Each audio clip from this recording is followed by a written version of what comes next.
Hello बच्चों, this is OP Gupta, your math mentor on this beautiful channel of yours, Mathematica by OP Gupta। तो आज के lecture में हम लोग क्लास 12th मैथमेटिक्स के लिए CBSE 21 सैंपल पेपर्स बुक में दिए हुए अनसोल्ड सैंपल पेपर्स के सॉल्यूशन को डिस्कस करने वाले हैं। तो चलिए जरा आगे बढ़ते हैं। अब जैसा कि यहाँ पर आप देख पा रहे होंगे बच्चों, ये CBSE 21 सैंपल पेपर बुक अगर आप लोगों ने अभी तक परचेज नहीं की है तो इसको परचेज करने के लिए फ्लिपकार्ट और अमेजन का लिंक आपको इस वीडियो के डिस्क्रिप्शन बॉक्स में मिल जाएगा।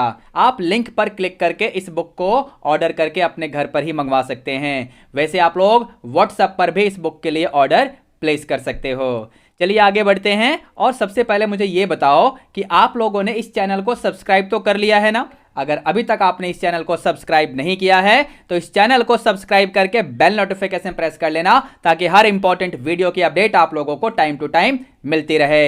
एक बात और, इस वीडियो को लाइक करके अपने सभी क्लासमेट्स को भी शेयर कर देना। ठीक है बच्चों, अब चलते हैं और अपने प्लेजर टेस्ट सीरीज का सॉल्यूशन डिस्कस करते हैं। PTS 16 for class 12th mathematics. तो सेक्शन ए के क्वेश्चंस के सॉल्यूशन का डिस्कशन शुरू करते हैं। यहां पर हमें 20 MCQs मिलेंगे जिनमें हमें करेक्ट ऑप्शन को मार्क करना होगा। क्वेश्चन 1 में क्या बोला हुआ है? We have been given a matrix A जिसका ऑर्डर है 2/3। मैट्रिक्स ए के एलिमेंट्स Aij की डेफिनेशन के लिए हमें यह एक्सप्रेशन दिया हुआ है, फिर हमें इसकी वैल्यू निकालनी है। तो यहां पर बेसिकली हमें A21 चाहिए, फिर A11 चाहिए और फिर A22 चाहिए। तो सबसे पहले हम A11 निकाल के देख लेते हैं, फिर हम A22 निकालेंगे, फिर हम A21 भी निकाल लेंगे। ठीक है, अब definition of the elements of matrices को यहां पर आप चेक करेंगे। जब I और J इक्वल हैं तो यहां पर एलिमेंट कैसे डिफाइंड है? J minus I। तो यहां पर आप देखो और यहां पर आप देखो, ये बनेगा 1 - 1 यानी 0, ये बनेगा 2 - 2 यानी 0।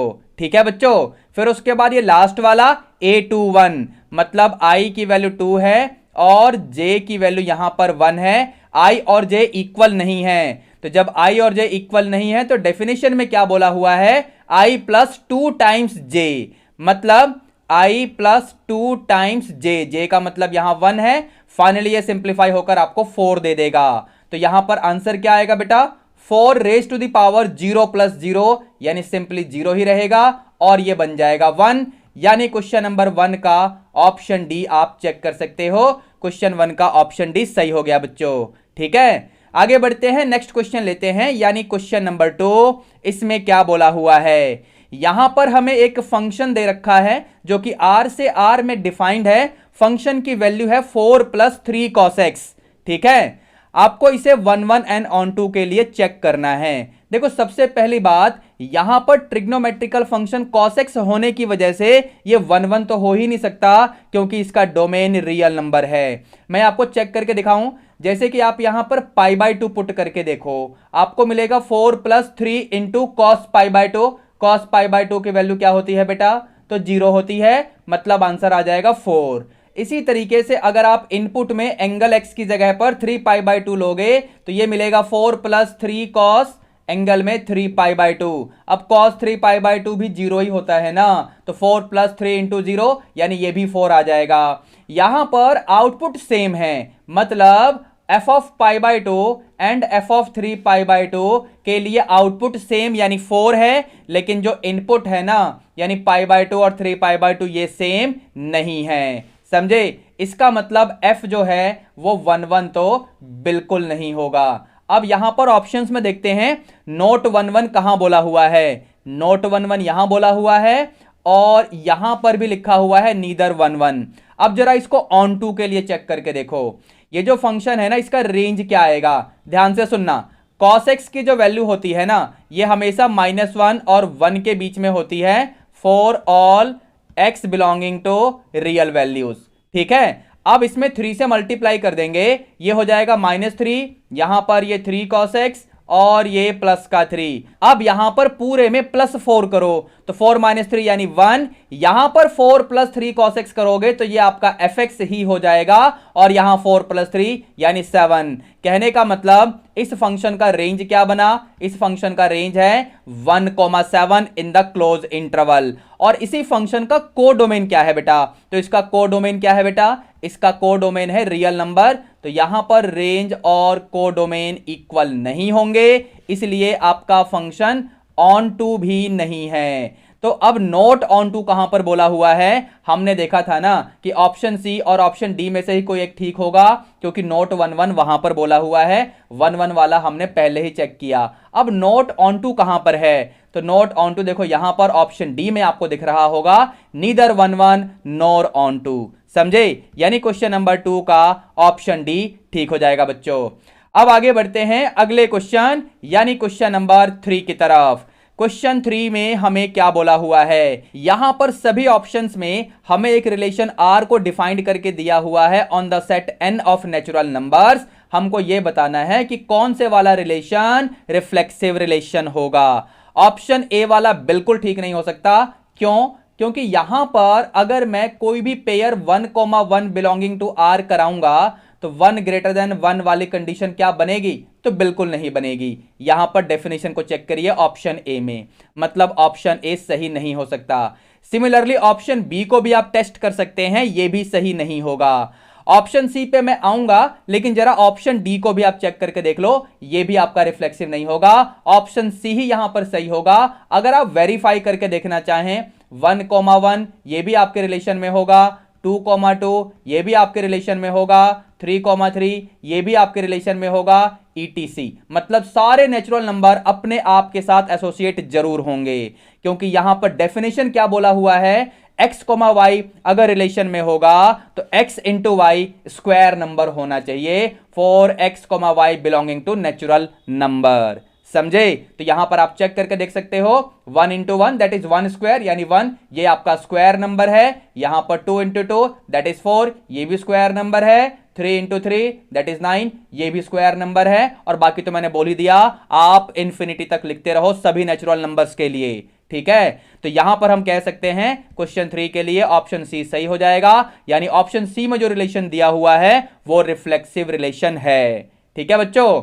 अब चलते हैं जरा क्वेश्चन 4 को देखते हैं। क्वेश्चन 4 में हमें क्या बोला हुआ है, यहां पर एक मैट्रिक्स गिवन है और हमें इसका ट्रांसपोज निकालना है, जैसा कि यहां पर देख पा रहे होंगे। डायरेक्ट क्वेश्चन है, आप रो 1 के एलिमेंट को C1 में भेजो। 1 2 0 कहां पर है देख लेते हैं, 1 2 0 यहां पर आपको दिख रहा होगा C1 के अंदर। फिर C2 में देखते हैं -2 3 -1 है या नहीं, तो बिल्कुल है। फिर C3 में देखेंगे 4 5 -4 है या नहीं, तो बिल्कुल है। कहने का मतलब क्वेश्चन 4 का ऑप्शन बी सही हो गया बच्चों, ठीक है। अब जरा क्वेश्चन नंबर 5 को देखते हैं, इसमें क्या बोला हुआ है। यहां पर हमें एक मैट्रिक्स ए दिया हुआ है, हमें A इनवर्स प्लस A की वैल्यू बतानी है। A इनवर्स निकालने के लिए सबसे पहले इसका डिटर्मिनेंट निकाल लो, तो डिटर्मिनेंट आएगा 3 × 1 -2 × 1 यानी डिटर्मिनेंट की वैल्यू तो 1 आएगी। और इस मैट्रिक्स ए का एडजॉइंट भी लिख लेते हैं। इसका एडजॉइंट क्या बनेगा, डायगोनल एलिमेंट्स को इंटरचेंज, नॉन डायगोनल एलिमेंट्स वालों का साइन चेंज। समझे, 2x2 ऑर्डर वाले मैट्रिक्स का एडजॉइंट निकालने का डायरेक्ट फॉर्मूला आपकी स्क्रीन पे डिस्प्ले हो चुका है, ठीक है बच्चों। तो यहां पर एडजॉइंट ऑफ ए आ चुका है, तो आपको ए इनवर्स कैसे मिलेगा, एडजॉइंट ऑफ ए वाले मैट्रिक्स को डिटर्मिनेंट वैल्यू से डिवाइड कर देंगे। कहने का मतलब एडजॉइंट ऑफ ए को 1 से डिवाइड करेंगे, क्योंकि आपके क्वेश्चन में डिटर्मिनेंट ऑफ ए की वैल्यू 1 आ रखी है बच्चों, ठीक है। तो यहां पर ए इनवर्स क्या आ जाएगा, ए इनवर्स की वैल्यू इस तरीके से आएगी। तो ए इनवर्स और ए को हमें ऐड करना है, तो यहां पर ए इनवर्स ये रहा, ए इनवर्स ये रहा, इसमें मैट्रिक्स ए को हमें ऐड करना है। अब जैसे आप ये काम करेंगे, 3 + 1 यानी 4, यहां पर 2 - 2 यानी 0, ये भी 0 और ये 4। इस पूरे में से जैसे आप 4 कॉमन लेंगे, अंदर आपको यूनिट मैट्रिक्स दिख जाएगा ऑर्डर 2 का। मतलब ऑप्शन सी को चेक करिए, क्वेश्चन 5 का ऑप्शन सी सही हो गया बच्चों, ठीक है। अब आगे बढ़ते हैं, क्वेश्चन नंबर 6 की तरफ चलते हैं। क्वेश्चन 6 में क्या है, यहां पर हमें एक मैट्रिक्स ए दिया हुआ है जिसका ऑर्डर 3 है। ये स्क्वायर मैट्रिक्स है, जैसा कि यहां पर आप पढ़ पा रहे होंगे। इसका डिटर्मिनेंट आपको दे रखा है -2। आपसे पूछा हुआ है which of the following is correct. Adjoint of A की वैल्यू -2 के इक्वल, ये बिल्कुल सही नहीं है, क्योंकि एडजॉइंट ऑफ ए को हम जब निकालेंगे तो हम लिखेंगे डिटर्मिनेंट ऑफ ए की पावर ऑर्डर -1, यानी ये हो जाएगा -2 की पावर में 2। समझे, डिटर्मिनेंट ऑफ ए की वैल्यू -2 है और पावर में 3 - 1 यानी 2 हो जाएगा। इसको सॉल्व करके देख लो, ऑप्शन ए वाला बिल्कुल सही नहीं होगा। ठीक है, अब जरा ऑप्शन बी में देखो, यहां पर मैट्रिक्स ए के ट्रांसपोज का डिटर्मिनेंट दे रखा है। यहां पर आपको ये वाला फॉर्मूला ध्यान होगा बच्चों, समझे, मतलब किसी भी मैट्रिक्स का डिटर्मिनेंट और उसके ट्रांसपोज का डिटर्मिनेंट बिल्कुल सेम होता है। मैट्रिक्स ए का डिटर्मिनेंट इसमें -2 है, इसके ट्रांसपोज का डिटर्मिनेंट इन्होंने 2 दे रखा है। कहने का मतलब ऑप्शन बी वाला भी सही नहीं हो सकता। ऑप्शन सी वाले को चेक करिए। ऑप्शन सी वाले में एडजॉइंट ऑफ ए का डिटर्मिनेंट दे रखा है, जो कि मैं ऑप्शन ए के टाइम पर डिस्कस करके यहां पर आ चुका हूं, समझे। और यहां पर मैंने आपको बताया था कि एडजॉइंट ऑफ ए का डिटर्मिनेंट जब हम लिखेंगे तो इस तरीके से करा जाएगा, दैट इज -2 का स्क्वायर यानी 4। यहां पर ऑप्शन सी में देख लो, यानी यही ठीक होगा। क्वेश्चन नंबर 6 का ऑप्शन सी सही हो जाएगा। वैसे ऑप्शन डी के बारे में मैं कुछ डिस्कशन कर लेता हूं आपके साथ। यहां पर मैट्रिक्स ए के इनवर्स का डिटर्मिनेंट दे रखा है। अब फॉर्मूला ये होता है, ए इनवर्स वाले मैट्रिक्स का डिटर्मिनेंट अगर आप निकालेंगे तो ये किसके इक्वल होता है, मैट्रिक्स ए के डिटर्मिनेंट का इनवर्स। समझे, पावर को देखना, डिटर्मिनेंट ऑफ ए की पावर में -1 चला गया है, समझे। तो यहां पर ऑप्शन डी भी सही नहीं हो सकता। इनफैक्ट मैंने तो बता ही दिया, इसका ऑप्शन सी सही होगा क्वेश्चन नंबर 6 के लिए। अब जरा क्वेश्चन 7 को देखते हैं। क्वेश्चन 7 जो कि कॉन्टिन्यूटी के ऊपर बेस्ड क्वेश्चन है, क्या बोला हुआ है। यहां पर हमें यह फंक्शन fx कॉन्टिन्यूअस बताया हुआ है, आपको इसकी वैल्यू निकालनी है। देखिए फंक्शन कॉन्टिन्यूअस है ना, तो यहां पर हम कहेंगे f(5) will be equal to LHL is equal to RHL at x equal to 5। यहां पर f(5) की वैल्यू क्या आएगी, f(5) की वैल्यू देखो यहां से हम निकालेंगे, दैट विल बी 3x - 8, यानी 3 × 5 - 8, ये आपका 7 आ जाएगा। ठीक है, अब यहां पर LHL निकालने से कोई फायदा नहीं होगा, RHL निकाल के देखते हैं। RHL x approaches to 5 power में प्लस fx की वैल्यू यहां पर आप देखिए RHL के लिए 2k बनेगा, तो बेसिकली RHL की वैल्यू 2k ही हो जाएगी। अब इस कंडीशन का यूज करके, जो कि मैंने क्वेश्चन में स्टार्टिंग में ही बताया, क्योंकि फंक्शन कॉन्टिन्यूअस है तो ये कंडीशन तो मैं पहले ही डिस्कस कर चुका हूं। तो यहां पर f(5) यानी 7 और ये आपका 2k, तो यहां से 2k की वैल्यू 7 आ गई। 7 मतलब क्वेश्चन 7 के लिए ऑप्शन बी सही हो गया बच्चों। ठीक है, अब चलते हैं क्वेश्चन नंबर 8 की तरफ। इसमें क्या बोला हुआ है, the derivative of an odd function. तो अपने ऑप्शंस को एनालाइज करके इस क्वेश्चन का हमें करेक्ट ऑप्शन पता करना है। देखिए बच्चों, सबसे पहले मैं आपको यह बताऊं कि ऑड फंक्शन क्या होता है। अगर कोई फंक्शन fx दे रखा है जिसमें x की जगह पर अगर हम -x पुट करें और फिर इसे हमें इक्वल करना हो तो यहां पर -1 से मल्टीप्लाई करना पड़ेगा। अगर ऐसा कोई भी फंक्शन fx है जो कि इस कंडीशन को सेटिस्फाई कर दे तो यहां पर बोला जाता है कि fx is an odd function. ठीक है बच्चों, तो इस कंडीशन को हम यूज करेंगे अपने क्वेश्चन का करेक्ट ऑप्शन पता करने के लिए। चलिए स्टार्ट करते हैं। डेरिवेटिव बोला हुआ था ना, दोनों तरफ डिफरेंशिएशन शुरू कर दो x के रेस्पेक्ट में, तो fx का डेरिवेटिव हो जाएगा f'(x), इस माइनस को बाहर रखो, ब्रैकेट लगाओ, f ऑफ -x का डेरिवेटिव होगा f' ऑफ -x, और चेन रूल आपको याद है ना, याद है कि नहीं। तो यहां पर -x का भी डेरिवेटिव करोगे x के रेस्पेक्ट में तो आपको -1 मिलेगा। अब जरा इसको सिंप्लीफाई करो, मतलब स्क्वायर ब्रैकेट को सिंप्लीफाई करिए, ओपन करिए, ये -1 बाहर आके इसको +1 बना देगा, मतलब आपको कुछ ऐसा मिलेगा, f'(x) will be equal to f' of -x। कहने का मतलब यह हुआ कि यहां पर f'(x) क्या है, f'(x) बेसिकली डेरिवेटिव है किसका, it is derivative of the function f of x. So f'(x) is now following the condition of an even function. तो हम बोलेंगे f'(x) क्या है, this is an even function। समझे, यहां पर ये इस क्वेश्चन का फाइनल आंसर हो जाएगा। Derivative of an odd function is always an even function, यानी ऑप्शन ए को यहां पर मार्क करेंगे। क्वेश्चन नंबर 8 का ऑप्शन ए सही होगा बच्चों। समझे? चलिए आगे बढ़ते हैं, क्वेश्चन नंबर 9 की तरफ चलते हैं। क्वेश्चन 9 में हमें क्या बोला हुआ है बच्चों? यहां पर हमें वैल्यू ऑफ एक्स बतानी है for which this expression is maximum. तो एक्स की किस वैल्यू के लिए ये फंक्शन मैक्सिमम होगा, हमको ये बताना है। तो यहां पर आप सबसे पहले dy अपॉन dx निकालो, डेरिवेटिव निकालो, ये बनेगा 1 माइनस 2x। यहां पर डबल डेरिवेटिव निकालकर वेरीफाई करने की जरूरत तो नहीं है, लेकिन आपको समझाने के लिए मैं डबल डेरिवेटिव भी निकाल दे रहा हूं। यहां डबल डेरिवेटिव आएगा -2। अब मैक्सिमम मिनिमम वाला कंसेप्ट आप लगाओगे तो क्रिटिकल पॉइंट के लिए आपको फर्स्ट डेरिवेटिव 0 के इक्वल रखना पड़ेगा। जैसे ही आप ये काम करोगे तो 1 माइनस 2x इक्वल टू 0 से आपको x की वैल्यू हाफ मिल जाएगी। x की इस वैल्यू पे डबल डेरिवेटिव का हम साइन चेक करेंगे जो कि नेगेटिव ही आ रहा है। तो इसका मतलब ये हुआ कि y will be maximum at x equal to half. तो हमको ये बताना था कि x की किस वैल्यू के लिए फंक्शन y मैक्सिमम होगा। तो x इक्वल टू हाफ के लिए फंक्शन y की मैक्सिमम वैल्यू आएगी। कहने का मतलब क्वेश्चन नंबर 9 के लिए ऑप्शन बी सही हो गया बच्चों। ठीक है, आगे बढ़ते हैं क्वेश्चन नंबर 10 की तरफ। क्वेश्चन 10 में क्या बोला हुआ है? The length x of a rectangle is decreasing at the rate of 3 centimetre per minute. Length को x से रिप्रेजेंट किया गया है और ये डिक्रीज कर रहा है। सो dx by dt will B -3 centimetre per minute. ठीक है, फिर विड्थ y के बारे में बोला हुआ है कि ये इंक्रीज कर रहा है एट दिस रेट, मतलब dy upon dt will be equal to 2 centimetre per minute. इसे पॉजिटिव लेंगे क्योंकि ये इंक्रीज कर रहा था। डिक्रीजिंग के लिए हमने नेगेटिव पहले ही लगा दिया है, डिक्रीजिंग लेंथ x के लिए। ठीक है, फिर आगे बोला हुआ है अगर x की वैल्यू 10 सेंटीमीटर और y की वैल्यू 6 सेंटीमीटर हो then the rate of change of the perimeter of rectangle. Rectangle के पेरीमीटर का फॉर्मूला क्या होता है बेटा? रेक्टेंगल के पेरीमीटर का फॉर्मूला ये होता है। ठीक है, अब जरा इसको हम डिफरेंशिएट कर लेते हैं t के रेस्पेक्ट में। तो यहां पर देखो इस तरीके से मिलेगा, ब्रैकेट में देखना 2 बाहर हो गया, dx by dt plus dy by dt। तो यहां पर 2, अब इनकी वैल्यू क्वेश्चन में ऑलरेडी आपको गिवन है, ये -3 प्लस में 2, यानी ये फाइनली आपको दे देगा -2 सेंटीमीटर पर मिनट।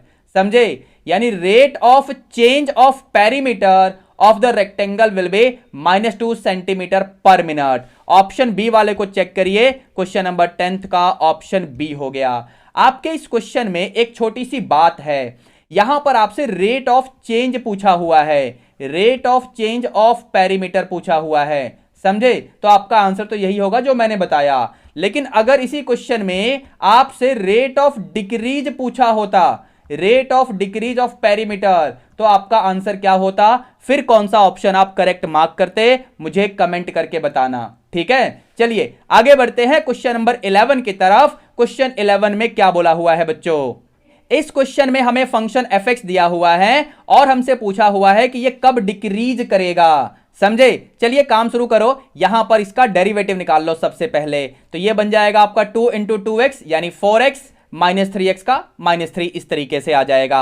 अब यहां पर डेरिवेटिव को हम लोग 0 के इक्वल रखकर क्रिटिकल पॉइंट निकालेंगे। तो यहां से 4x -3 इक्वल्स 0, यानी आपको x की वैल्यू 3/4 मिल जाएगी। अब जो फंक्शन fx आपके पास था ये पॉलिनोमियल फंक्शन है, मतलब इसका डोमेन रियल नंबर होगा। तो ये इस तरीके से आपका नंबर लाइन बनेगा जिसके बीच में मैंने क्रिटिकल पॉइंट यानी 3/4 को दिखा दिया है। अब हमें डेरिवेटिव का साइन चेक करना है इस वाले इंटरवल में और फिर इस वाले इंटरवल में। इस वाले इंटरवल में से अगर मैं x की कोई भी वैल्यू ले लूं, जैसे कि मैंने 0 लिया, 0 को अपने डेरिवेटिव में पुट करके देखो तो डेरिवेटिव का साइन नेगेटिव आ रहा है। आपका मन करे तो यहां से आप x की कोई और वैल्यू भी लेके देख सकते हो, जैसे -1 ले लो या फिर -3/4 ले लो, कुछ भी ले लो, आपको डेरिवेटिव का साइन नेगेटिव ही नजर आएगा इस वाले इंटरवल में।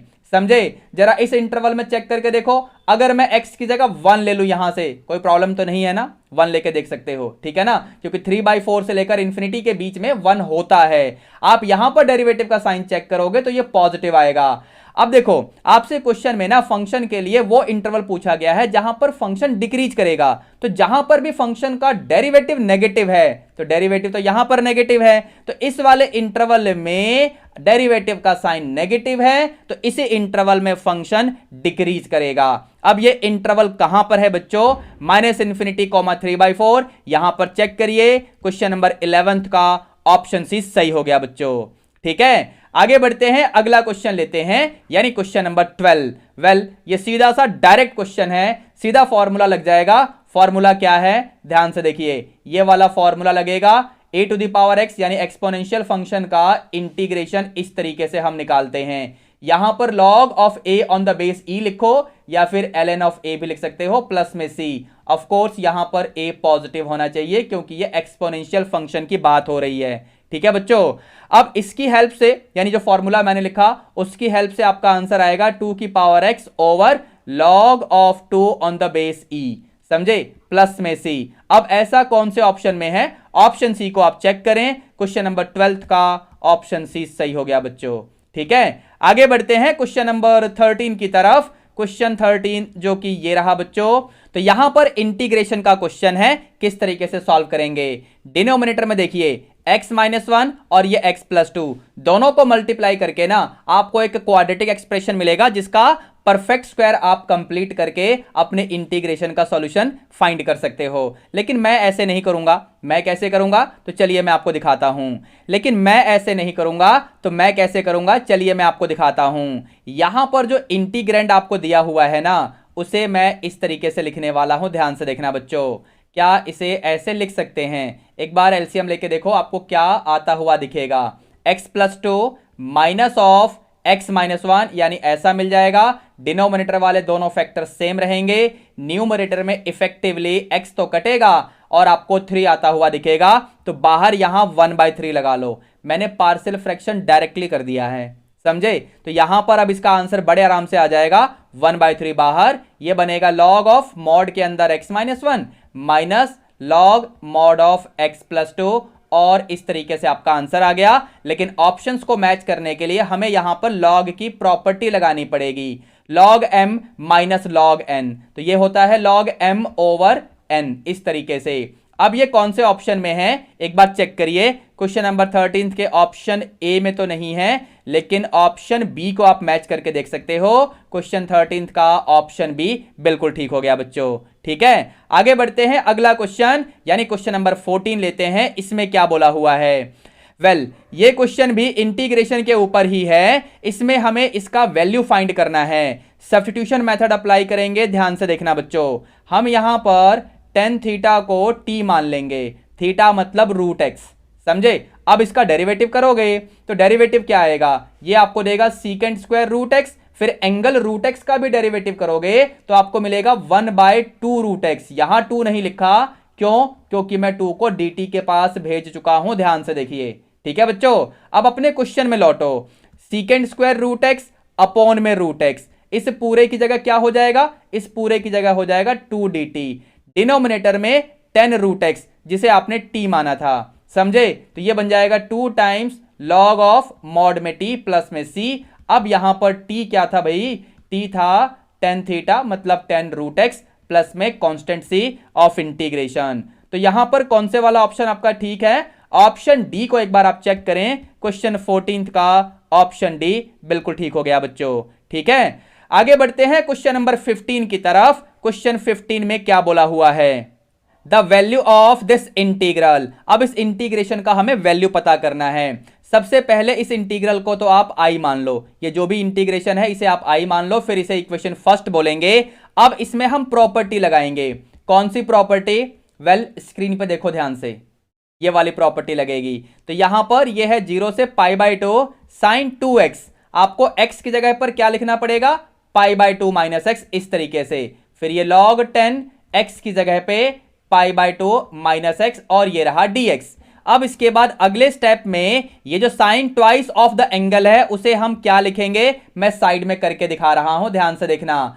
एंगल में आपको मिलेगा π - 2x, sine pi minus theta. Second quadrant में आपको डायरेक्टली ये साइन थीटा ही दे देगा, यानी ये बन जाएगा साइन 2x, समझे। और ये है log tangent pi by 2 minus x, ten pi by 2 minus theta यानी कोटेंजेंट थीटा होता है, देखो इस तरीके से, समझे। अब नेक्स्ट स्टेप में हम क्या करेंगे, ध्यान से देखना बच्चों, ये 0 से पाई बाई 2 लिमिट सेम है, साइन 2x को सेम रखो, लेकिन लॉग कोटेंजेंट x को मैं क्या करूंगा, ध्यान से देखना, लॉग कोटेंजेंट x को 1/10x लिख सकते हैं ना, लिख तो सकते हैं, कोई प्रॉब्लम नहीं है। अब यहां पर लॉग की प्रॉपर्टी यूज करोगे तो बाहर नेगेटिव आ जाएगा और ये हो जाएगा माइनस लॉग 10x। इसे यहां पर लॉग कोटेंजेंट x की जगह हम रखेंगे, यानी माइनस लॉग 10x। मैंने नेगेटिव नहीं लिखा है क्योंकि नेगेटिव मैं सबसे आगे यहां लगा रहा हूं, देख लो। अब इक्वेशन फर्स्ट में पहुंचो, ये आपका हो गया माइनस आई के इक्वल, मतलब i is equal to minus I, तो ये आपको दे देगा 2i is equal to 0। That means integral i का आंसर आ जाएगा 0। मतलब ऑप्शन डी को चेक करो, क्वेश्चन 15 का ऑप्शन डी सही हो गया बच्चों, ठीक है। आगे बढ़ते हैं अगले क्वेश्चन, यानी क्वेश्चन नंबर 16 की तरफ। यहां पर हमें दिया हुआ है dy upon D X plus Y is equal to sine of X, then integration factor is given by F of X, तो आपको एफ डैश 0 निकालना है। दो काम है यहां पर, सबसे पहले हमें इंटीग्रेशन फैक्टर निकालना पड़ेगा। इसके लिए डिफरेंशियल इक्वेशन को हम सबसे पहले इस जनरल फॉर्म के साथ कंपेयर करेंगे। तो यहां पर आपको p ऑफ x वाला फंक्शन क्या मिलेगा, that is 1। q of x लिखने की जरूरत नहीं है, वैसे वो sin x आएगा। तो यहां से इंटीग्रेशन फैक्टर आपको मिलेगा e raise to the power function p का हमें इंटीग्रेशन लेना होता है, तो ये मिलेगा e की पावर x। इसी को इसने f ऑफ x से रिप्रेजेंट करके दिया हुआ है क्वेश्चन में, यहां पर पढ़ के देखो। अब इसका हमें सबसे पहले डेरिवेटिव लेना है। डेरिवेटिव जैसे ही आप लेंगे तो ये तो सेम ही रहेगा क्योंकि e की पावर x यानी एक्सपोनेंशियल फंक्शन है। अब इस डेरिवेटिव में आपको x की जगह पर 0 पुट करना होगा, तो आपको मिलेगा f dash 0 that is e to the power 0, यानी आंसर 1 आ जाएगा। ऑप्शन सी चेक कर लो क्वेश्चन नंबर 16 के लिए, ये रहा ऑप्शन सी, ठीक है बच्चों। आगे बढ़ते हैं क्वेश्चन नंबर 17 की तरफ। क्वेश्चन 17 में क्या बोला हुआ है, maximum value of this function when x belongs to real value. तो हमें बताना है इस फंक्शन का मैक्सिमम वैल्यू क्या होगा। देखो, अगर x रियल वैल्यू है, मतलब अगर x रियल नंबर है, तो साइन x बेसिकली -1 से 1 इंटरवल के बीच में होता है, समझे। अब इस पूरे में मैं साइन फंक्शन अप्लाई करूंगा तो हमें मिलेगा साइन ऑफ -1, यहां बीच में हो जाएगा sine of sine x, sine of sine x, और ये हो जाएगा साइन ऑफ 1, समझे। अब ये तो आपका माइनस साइन 1 बन जाएगा, अगर आप लिखना चाहो तो ऐसे लिखो, बीच में आपका fx हो गया और ये आपका साइन 1 हो गया, समझे। तो यहां पर इस फंक्शन का मैक्स वैल्यू क्या हो गया, इस फंक्शन fx का मैक्स वैल्यू हो जाएगा साइन ऑफ 1। वैसे इसका मिनिमम वैल्यू क्या होगा, मिनिमम वैल्यू होगा माइनस साइन 1। तो फिर इस फंक्शन fx का रेंज क्या होगा, ये सब पूछा नहीं है। Minimum value of fx and range of fx ये पूछा नहीं है, मैं आपसे पूछ रहा हूं। रेंज आपके लिए छोड़ दिया मैंने, मिनिमम वैल्यू तो बता ही दिया था मैंने कि माइनस साइन 1 होगा। फिलहाल हमसे क्वेश्चन में ना fx का मैक्स वैल्यू पूछा हुआ है, जो कि मैंने यहां पर लिखा है साइन 1। साइन 1 यानी क्वेश्चन नंबर 17 का ऑप्शन डी आप चेक कर सकते हो बच्चों, ठीक है। आगे बढ़ते हैं, अगला क्वेश्चन यानी क्वेश्चन नंबर 18 देखते हैं। क्वेश्चन 18 में क्या बोला हुआ है, क्वेश्चन 18 बेसिकली प्रोबेबिलिटी के ऊपर बेस्ड है। इसमें क्या बोला हुआ है, if A and B are events such that, हमें यह कंडीशन दे रखी है, तो हमको इन ऑप्शंस में से अप्रोप्रिएट ऑप्शन सर्च करना है। देखिए बेटा, कंडीशनल प्रोबेबिलिटी के फॉर्मूले के हिसाब से हम LHS वाले को ऐसे लिख सकते हैं और इसी तरीके से RHS में हम ऐसे लिख सकते हैं, ध्यान से देखिए, ठीक है। अब क्योंकि आपको ध्यान होगा बच्चों, P of A intersection B लिखो या P of B intersection A लिखो, ये तो सेम ही होते हैं, तो न्यूमरेटर वाले कैंसिल हो जाएंगे। कहने का मतलब आपको मिलेगा P of A is equal to P of B।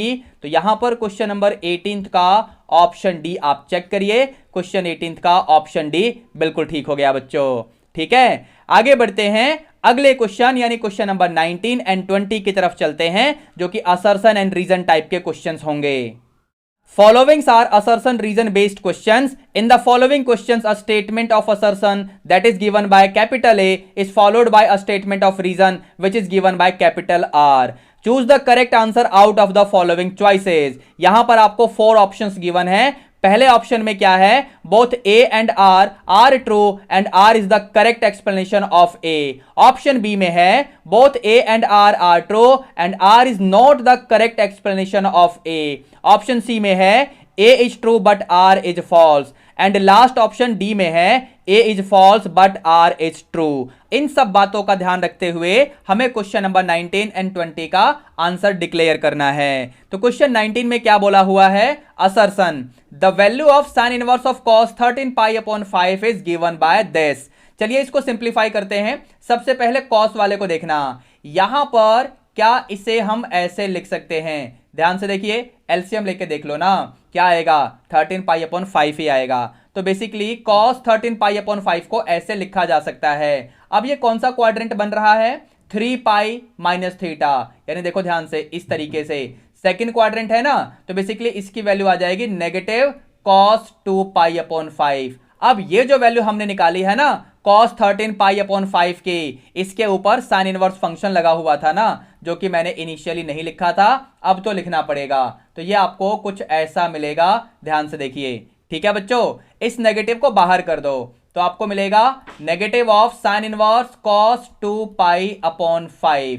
अब ये जो cos थीटा है ना, अब ये जो cos थीटा है ना बच्चों, इसे या तो साइन में कन्वर्ट कर लो इस वाले फॉर्मूले से. Sine pi by 2 minus theta क्या होता है, तो cos थीटा होता है. इसकी हेल्प से आप इस ब्रैकेट वाले को साइन में कन्वर्ट कर सकते हो, लेकिन मैं ऐसे नहीं करूंगा. मैं बेसिकली ये वाला फॉर्मूला लगाऊंगा जो कि इनवर्स ट्रिग्नोमेट्रिक फंक्शन में प्रॉपर्टी के रूप में जाना जाता है, और प्रॉपर्टी आपके सिलेबस में डिलीट है. लेकिन क्या ये क्वेश्चन डिलीट है, नहीं है ना, तो प्रॉपर्टी सीखनी पड़ेगी. वैसे भी property of inverse trigo function calculus के लिए इंपॉर्टेंट है. तो यहां पर अगर इस प्रॉपर्टी से मैं सॉल्व करूंगा तो बेसिकली बाहर वाले नेगेटिव को ध्यान में रखना, मैं इसे लिखूंगा pi by 2 minus cos inverse of cos 2 pi upon 5.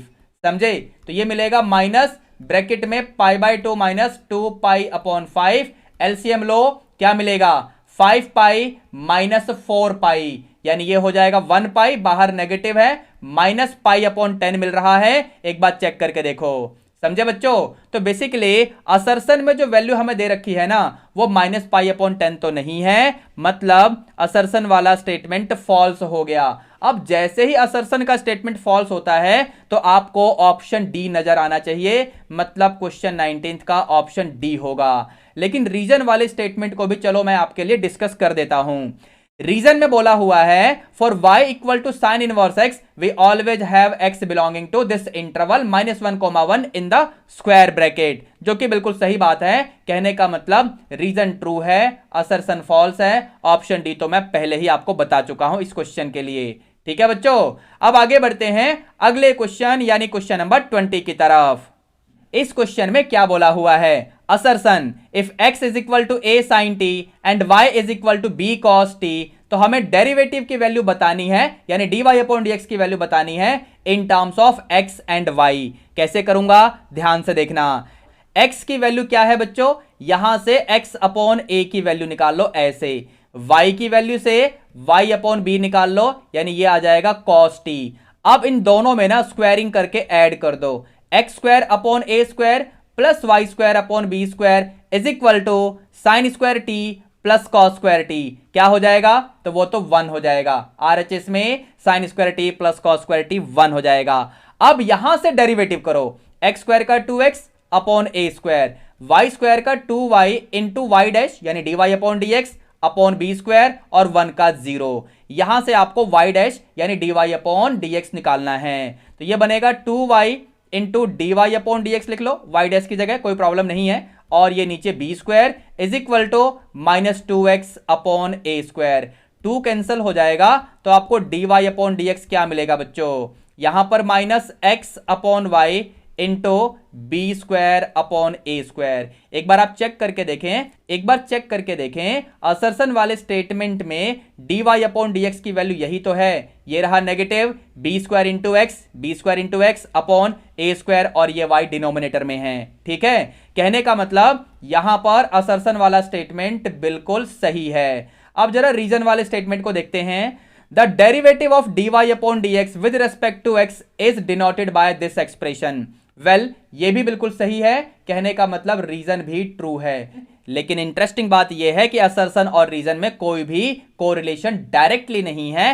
That means assertion is true, reason is true, but reason is not the correct explanation of assertion. यानी क्वेश्चन नंबर 20 के लिए हम यहां पर ऑप्शन बी को मार्क कर देंगे। ठीक है बच्चों। प्यारे बच्चों, हम लोगों ने इस पीटीएस के सेक्शन ए के सभी क्वेश्चंस आपके साथ डिस्कस कर लिए हैं। अब जो बचे हुए क्वेश्चंस हैं, यानी क्वेश्चन नंबर 21 से लेकर क्वेश्चन नंबर 38 तक के subjective questions of section B, section C, section D and section E, इनके सॉल्यूशंस आपको कैसे मिलेंगे? वेल, इसके बारे में इंफॉर्मेशन आपको इस वीडियो के डिस्क्रिप्शन बॉक्स में मिल जाएगा। आप वीडियो का डिस्क्रिप्शन बॉक्स चेक कर लेना। ठीक है बच्चों, आई होप आप लोगों को ये पूरा लेक्चर अच्छे से समझ में आ गया होगा। तो अब देर किस बात की, फटाफट इस वीडियो को लाइक करके अपने सभी क्लासमेट्स को भी शेयर कर दो। मोर ओवर, इस चैनल को सब्सक्राइब करके बेल नोटिफिकेशन भी प्रेस कर लेना। ठीक है बच्चों, चलिए मिलते हैं अब नेक्स्ट लेक्चर में। Till then, be good, take care, all the best.